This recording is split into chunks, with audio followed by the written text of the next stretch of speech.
Justitia non est neganda non differenda. Keadilan tidak dapat disangkal ataupun ditunda. Assalamualaikum warahmatullahi wabarakatuh. Salam sejahtera untuk kita semua. Dewan juri yang terhormat, perkenalkanlah saya Nenes Renata sebagai pembicara pertama dan kesimpulan. Kemudian rekan saya Dita Alfia sebagai pembicara pro dan rekan saya Harpan Filipo Taufik sebagai pembicara kontra. Sebelum menyelami lebih jauh terkait mosi ini, marilah saya hantarkan untuk mendalami konsep terlebih dahulu. Larangan tindak kekerasan seksual sejatinya telah termaktub dalam Undang-Undang Nomor 23 Tahun 2014 tentang penghapusan kekerasan dalam rumah tangga. Kemudian juga diatur dalam Undang-Undang Nomor 17 Tahun 2016 tentang perlindungan anak dan juga di dalam KUHP. Namun, definisi dari kekerasan seksual itu sendiri belum terakomodir dalam peraturan perundang-undangan.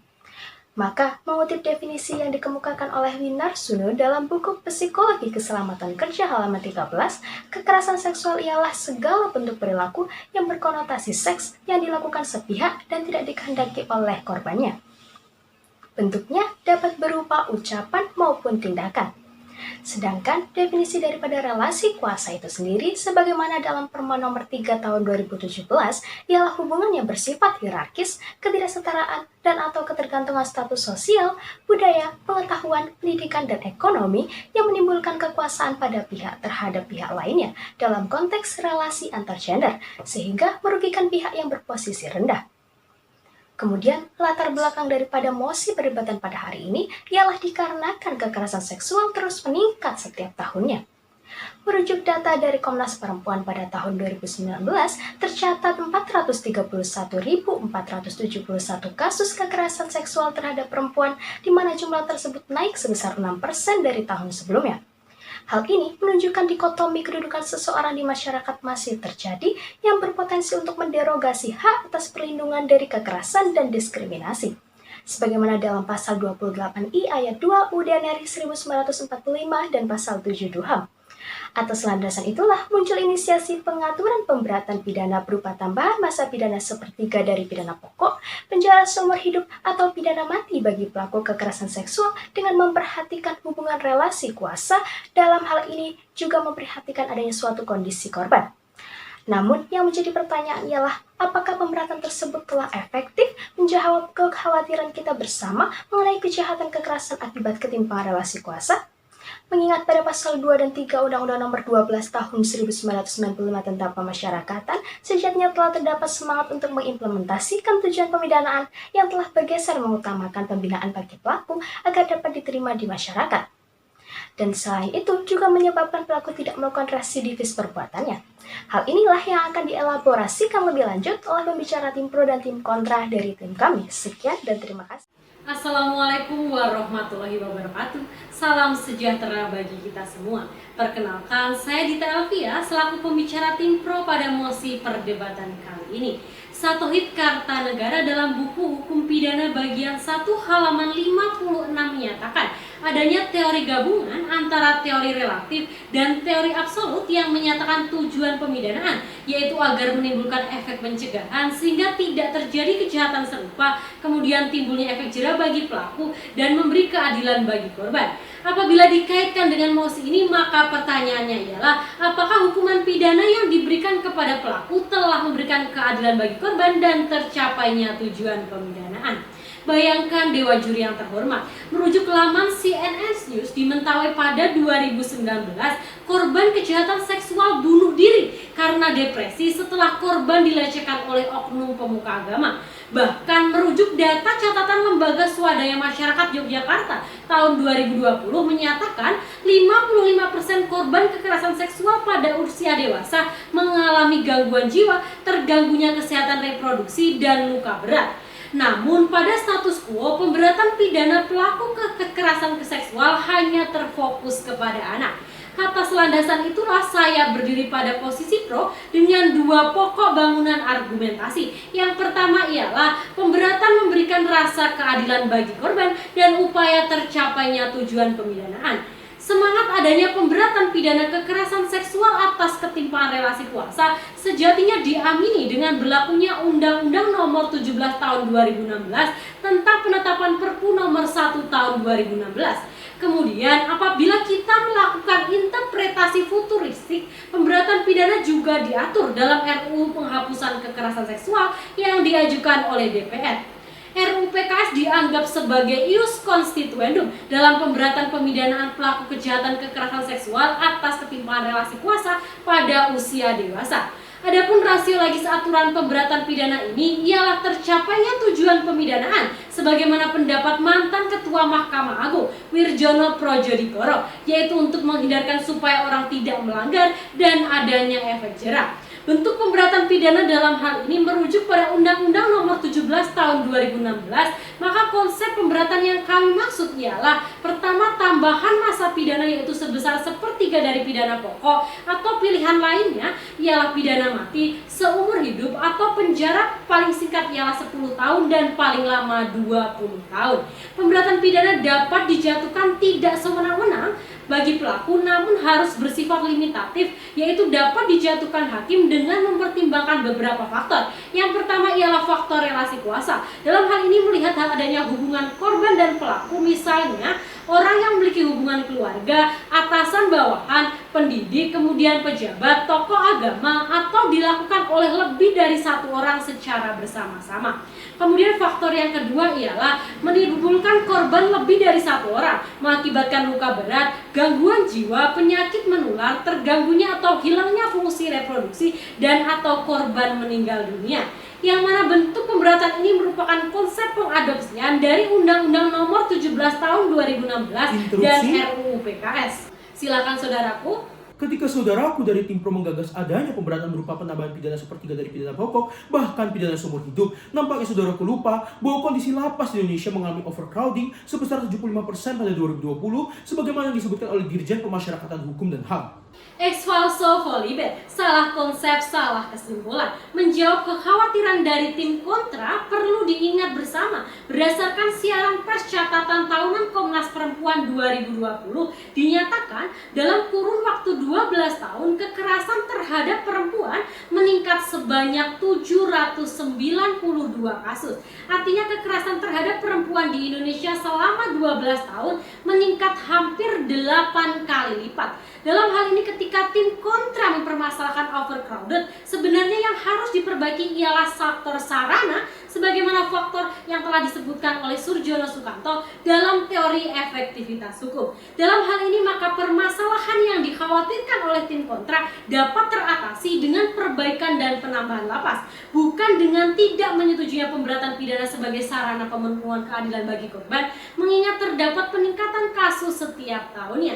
Adapun solusi kami konkret Dewan Juri yang terhormat, yaitu menghilangkan disparitas terhadap pemberatan pelaku kejahatan seksual yang pada status quo hanya berpihak kepada anak. Pemberatan pidana dapat berlaku dengan mempertimbangkan hubungan relasi kuasa, kondisi korban, akibat hukum korban yang diimplementasikan dalam RUU PKS dan menjadikan RUU PKS masuk dalam prioritas prolegnas tahun 2021. Dengan demikian, pemberatan pidana mendorong terciptanya tujuan hukum, yaitu terpenuhnya asas kepastian, asas keadilan, dan asas kemanfaatan sebagaimana pendapat Gustav Redfuchs. Sekian dan terima kasih. Nonet dan Celtic dalam legal responsive theory menyatakan bahwa hukum sejatinya tidak bersifat reaktif, namun hukum harusnya bersifat responsif, yang berarti hukum seharusnya mampu memberikan jawaban yang sesuai dan proporsional. Dalam hal ini, mengenai kejahatan kekerasan seksual atas ketimpangan relasi kuasa, pemberatan pidana bukanlah jawaban yang sesuai, mengingat hal tersebut tidak memberantas akar tindak pidana tersebut.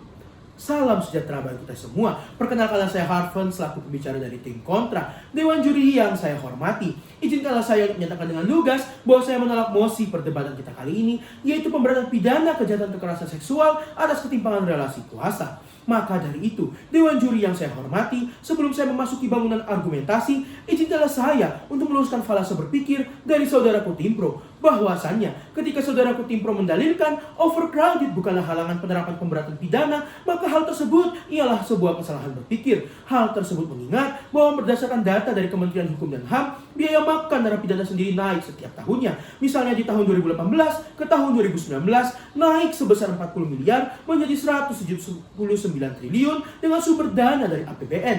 Biaya tersebut belum termasuk biaya pemeliharaan sarana dan prasarana yang menunjang narapidana di lapas. Padahal Kementerian Keuangan sendiri juga mencatat bahwa realisasi APBN 2019 mengalami defisit sebesar 353 triliun. Bila saudaraku tim pro menggaungkan pemberatan pidana bagi pelaku kekerasan seksual ialah dalam bentuk penambahan pidana penjara, maka bayangkan Dewan Juri yang terhormat, berapa triliun lagi pembengkakan APBN yang harus dikeluarkan? Bukankah lebih baik anggaran dimaksimalkan untuk program rehabilitasi yang lebih efektif? Sebenarnya, Dewan Juri yang terhormat, dalam hal ini memasuki bangunan argumentasi saya yang pertama, mengapa pemberatan pidana tidaklah diperlukan, yaitu bahwasannya kita juga perlu menyadari bahwa kekerasan seksual dan ketimpangan relasi kuasa juga adalah hasil dari berbagai faktor. Dalam hal ini, Dewan Juri yang terhormat, sebagaimana pendapat yang dikemukakan oleh Surjono Sukanto bahwa ada kecenderungan untuk menyatakan bahwa kejahatan disebabkan oleh karena terjadinya ketidakserasian dalam diri individu seperti gangguan psikologis, gangguan syaraf, serta faktor sosiokultural.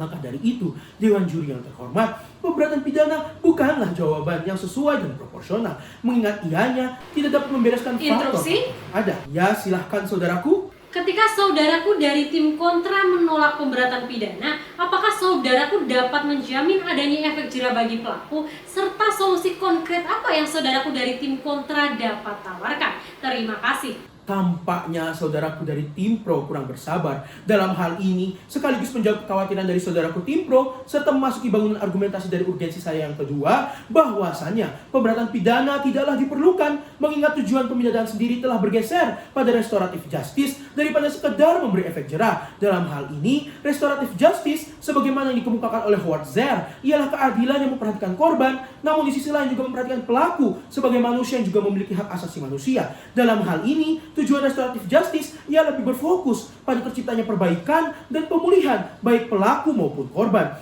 Hal ini sebenarnya sudah tercermin dengan lahirnya Undang-Undang Nomor 12 Tahun 1995 tentang pemasyarakatan, yang mana dalam pasal 2 dan pasal 3 menyatakan bahwa tujuan pemindahan itu sendiri sudah bergeser dari sekedar memberi efek jera dan nestapa kepada tujuan yang bersifat restoratif justice dengan membentuk warga binaan agar dapat berperan di tengah masyarakat. Dewan Juri yang terhormat, pergeseran tersebut bersifat efektif daripada sekadar penjeraan, sebagaimana telah dibuktikan dengan adanya penelitian yang diterbitkan dalam American Journal of Public Health pada tahun 2010, yang mana menyatakan pembinaan, terapi, dan rehabilitasi terhadap pelaku kekerasan seksual dapat memberikan harapan, kemajuan, serta mengurangi tingkat residivisme sebanyak 22%.